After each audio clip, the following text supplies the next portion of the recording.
मग असाही आरोप होतो की सुन्नी समुदाय पाणी देताना पण त्यात थुंकून देतात, किंवा मग असे बरेच व्हिडिओ पाहिलेत आपण की सपोज एखादा मुस्लिम कर्मचारी हॉटेलमध्ये काम करतोय, जेवण बनवतोय आणि ते त्यात थुंकिंग करताना असे बरेच व्हिडिओ आपल्याकडे आलेत, किंवा मग रोटी वगैरे बनवताना. तर हा काय प्रकार आहे, हा कितपत खरा आहे, आणि अशी काहीतरी तुमच्याकडे ती पद्धत असते का? हे घाणेरडी गोष्ट जी खाण्यामध्ये हे वागणूक, आम्ही हात धुवून जेवण करतो आणि जेवण बनवायला सुद्धा तेवढंच, जर लेडीज असेल तर त्याला इस्कार्फ देतो घरात, त्याचे केस वगैरे त्याच्या स्वयंपाकामध्ये येऊ नये म्हणून.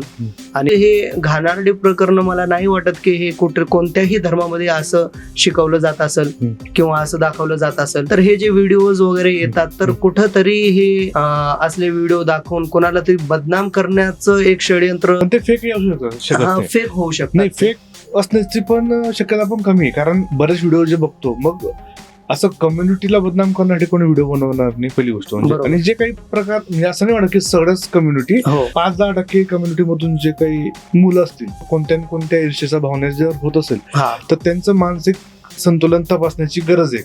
नाही का, कसं मग ज्या वेळेस व्हिडिओ मध्ये आलाय तर मानसिक संतुलन तपासण्याची का गरज? ते व्हिडिओ बनलाय ना, तर तो खातोय पितोय, त्याला सगळं कळतंय, तर ते मला वाटतं की कुठेतरी शिक्षा द्यायला पाहिजे. शिक्षण सोडा, शिक्षण घेतात ते, त्यांना शिक्षा द्यायला पाहिजे की असं का करतात.